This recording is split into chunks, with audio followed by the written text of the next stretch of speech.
A viewer sent me a video a couple weeks back showing me what people are thinking out there, what popular people with lots of followers are actually up to, what they find interesting, what they watch, and how breathtakingly wrong some of it is.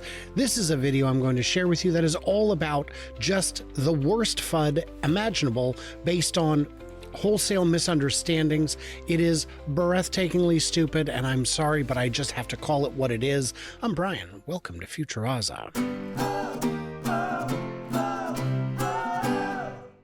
So this video, a viewer sent it to me. It is from a channel, a gentleman named Michael Bordenero. He's a realtor, and I'm sure he's a very good realtor. But in this video, to his 297,000 subscribers, he explains to his viewers, 99,000 of them, that's a lot of viewers, some interesting things from a study he found about Walmart. And it is interesting because, you know, it's a study. It's a real study. It's not cited in his research, but I'm sure it definitely exists. I'm sure if I wanted to do homework, I could look into it. It'd be nice if the link was there. I put links in description because that's how you find out if a story is legit or not. I want you to be able to fact check me. I wish that was something that others shared in. I'm not going to play the video for fear of copyright because I don't think Michael Bordenero will care for my conclusions of his take. So I'm just going to share them. One thing I haven't talked about in a little while is electric cars. And I read a story, this is around the 8-minute mark, saying this is why we should be subsidizing electric vehicles in the United States, because obviously now that Trump is going to be president pretty soon, this is a little bit ago, it's about a month ago, people are worried that EV tax credits are going away, which is something he's already threatened to do. Yes, that's happening. We don't know when. It's not a matter of if anymore. It's probably a matter of when. The current Congress, Senate, and White House are hostile to EVs. That's just how it is.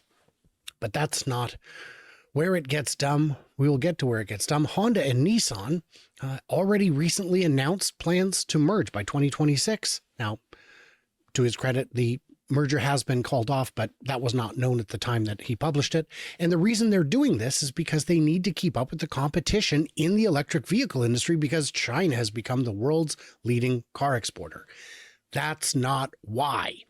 Go look at the trend for Nissan and Honda. Their sales not doing great. Nissan especially is in trouble. Year over year sales in many, many markets, most markets, certainly overall globally, Nissan's in trouble. If Nissan doesn't find a dance partner, they're gone. Electrification is coming. It is unstoppable at this point. If they're not going to be a leader in that, they're going to have a problem. And they have not stepped up to be that leader just yet. And neither has Honda, which makes the marriage a little weird. He goes on to say, China has become the world's largest leading car exporter thanks to its subsidization of electric cars.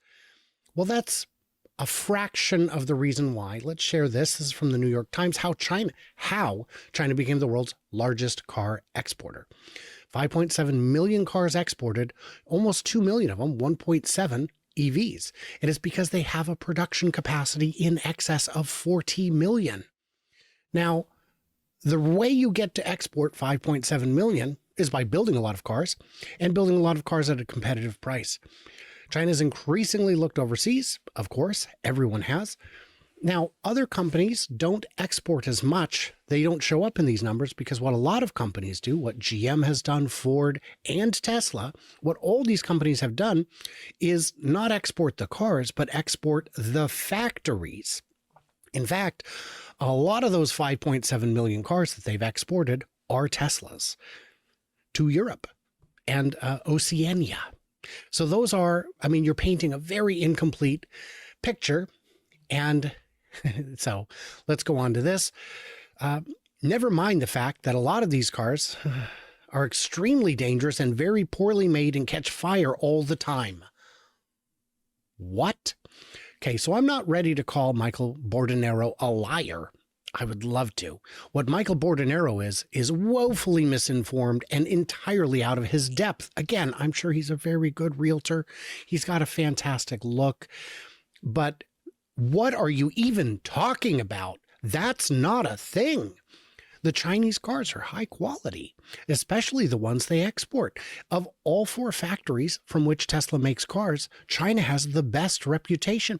Calling Chinese manufacturing second rate would be to admit that Apple makes second rate phones. That's not the case. China's capable of making junk, but really they don't. And they certainly try not to export junk. So what are you talking about? And they have a lot of manufacturing defects because everybody just cares about the price, just like shopping at Walmart, he says, tying it back to the beginning. Let's not look at the quality. Let's not look at if this thing might kill me. It's just great that I can buy a car for 10 grand. That's not a thing, Michael. You know, BYD has a car called the Seal, and the Seal is under $10,000 in China. You can also buy it in Brazil, where it's $18,000. You see, in China, they can control the supply chain all the way to the consumer. In Brazil, they can't. They have to export it. There is import fees when it gets to other countries, almost always. There's the cost of shipping it in the first place. Then there's the cost of getting it from the port all the way to wherever that dealer may be. And then you have to pay the dealer to sell it. The myth of the $10,000 car does not exist. There are some fantastic Chinese EVs available in Australia, but they're not $10,000. And they're not unsafe. They go through all the regular safety testing that any car does. You can go online and find the crash testing, just like you can for any car that's available in your market. Michael, they're not exporting. Who told you this? Where did you get this insane information? But they go on to say here that because we subsidize electric vehicle purchases here in the US, this kind of thing levels the playing field for American businesses when it comes to the competition with Europe and China in the electric car market. Like, so what, guys? You know what we need to compete with on this is to convince everybody that this is the wave of the future, but yet the sales of these cars are cratering. Very dumb. Let's just look at this real quick. Decades of investment in electric cars pays off. That's why China's ahead. That is why China's ahead. It is insane. So let's look at the trends, because he just told us in no uncertain terms that electric car sales are cratering. Here we are. Trends in electric cars. Electric car sales neared 14 million in 2023, 95% of which were in China, Europe, and the United States. Look at that chart. 2024 was even bigger. 2024 was another record year. This is cratering. Maybe he means in the US, but in the US, the numbers are the same. We'll get to that because he's got some other dumb stuff. Michael, what are you doing? I'd invite him on to talk about this, but he doesn't know anything. And I can't imagine he'd want to. So moving on, what he says is, at the same time, more and more people say they don't even want one. Boom. BS. No, people are not saying that. Let's find the percentage here. An astounding 89% said it's likely or very likely their next car will be another EV, remaining in line with surveys from past years. This is from 2024. This remains true. Ooh, we've got the 2025 here. Let's find out if it has changed. It has not taken place yet. So that is the most recent one. So we've got this guy here. The next one is, he said, people who already own one are wanting to go back to gas-powered cars. Well, that's just not true. 47% said they plan to purchase an EV. This is for new car buyers. 47% of just car buyers say they'll do it themselves. In 2023, this was a 35% increase from 2022. But yeah, adoption is slowing because as you move up the S-curve, you start running out of headroom. What are you talking about, man? Absolutely ridiculous. You know, one of my viewers sent me this video. I'll roll a clip of it where here on the screen so you guys can see. I think this was in Sweden, and look at all of those Teslas waiting in line, and look how long the lines are to charge these cars. But why? Did you stop to ask? If you're not asking why, if you're not trying to get to the root of it, I don't know what you're doing. But I do know what you're doing. You're just spewing from the hole in your face that is the largest, your mouth. Swedish strike disrupts EV charging. Long lines form at Tesla Superchargers. Now, this isn't a Tesla specific thing. This is all EVs, because all EVs can use all chargers in Sweden, but it shows up for Tesla because Tesla is the largest owner of vehicles and chargers. So why? Well, for one thing, it was over the holidays, but the second reason is the strikes.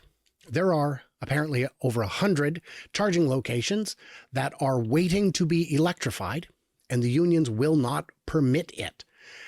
The impact of the strike has left 100 supercharger stalls across 6 different sites unpowered. That's the reason why. This doesn't affect most people most of the time, because most people most of the time charge at home. And he said, that's, if that was me, that would push me back to driving a gas car. So of course I typed in long line to get gas at Costco, and look what you find. The lines are crazy. This is to get gasoline, Michael. Petrol, if you will, as some of my viewers get very angry when I decline to call it. I'm not allowed to call it petrol unless I have a VPN. I'm pretty sure that's how it works. This goes on and on for days.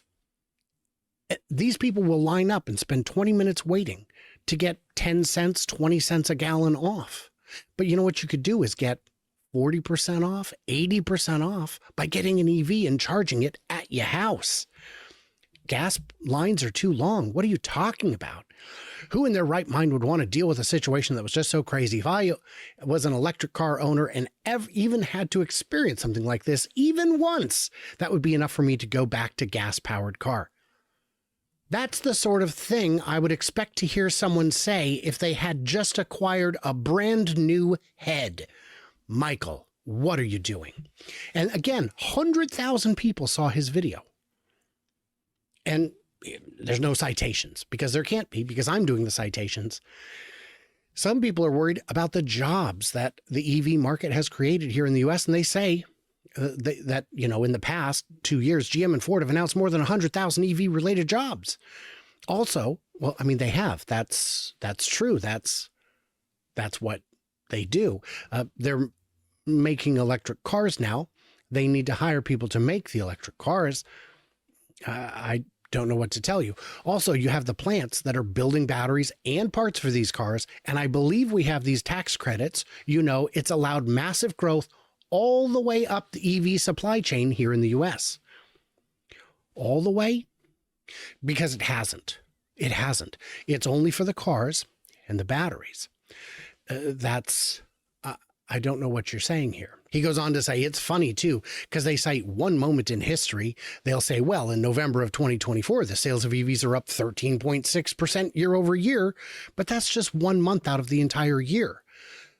Remember I said we were going to talk about the U.S.? Well, here's the U.S. Electric vehicle sales jump higher in Q4, pushing U.S. sales, whole country, whole year, to a record 1.3 million. Yeah, it's still climbing. The guy who said sales are cratering didn't look to see if sales are cratering. The guy who said people don't want them didn't look to see that people do want them, that people who don't have them want them as much as anything else, about 50-50, and that people who already have one are 89% on board. So you're wrong. Realtor, Michael, you are not an auto analyst, and your analysis is making people dumber. A lot more people than I can ever reach to correct your silliness. This is heartbreaking, breathtaking, and genuinely stupid. Now, this goes on and on and on. I could make probably a 5-part series debunking the nonsense in here, just off the top of my head. But I don't do it off the top of my head. I provide citations because I aspire to be taken seriously. It's just, this is hard. This is hard work. What I do is hard work. Making a lot of videos is hard work. Making high quality videos with citations and links to do research for yourself based on where I started, so you can tell me if I'm wrong, takes work. And I don't have a real estate income on the side as my side hustle in addition to my almost 300,000 subscribers on YouTube. I don't have 300. He's got he's got 5 times more subscribers, 4.5 times. It's crazy, so Oh my God, what are we doing? How do we get through this? The madness, will it end? What did I miss? What did I misunderstand? Leave it in them comments below. I'm not going to leave a link to Michael's video because, fudge him. That's why, fudge him. He doesn't deserve it. I cannot reward people for making the world stupider and less healthy and less clean and more reliant on international energy and it's just, there's too many. Energy security is national security. EVs are energy secure. We can do the power all here. It wouldn't take much of a push. So this is bonkers. Like, subscribe, please subscribe. I'm trying to get those numbers up. You can support the channel a number of ways. You don't have to. It's linked in the description below, but stay tuned, stay juicy, and I cannot wait to hear from you clever robots when you're smarter than this poor guy, which is pretty easy to do.